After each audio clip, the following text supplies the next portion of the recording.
হালিশহর থানাধীন বসুন্ধরা আবাসিক এলাকা ৬ নম্বর লেন হইতে সকালবেলা সংবাদ পাই একটি হত্যাকাণ্ড সংঘটিত হইয়াছে।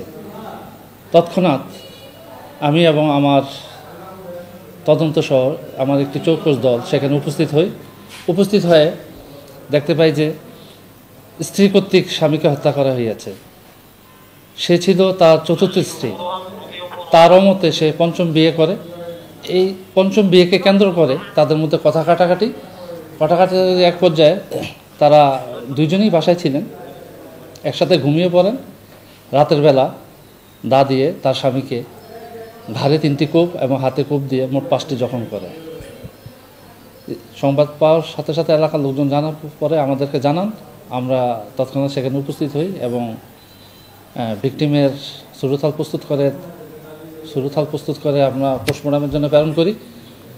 আসামিকে আটক করি। মামলা প্রক্রিয়াধীন আছে।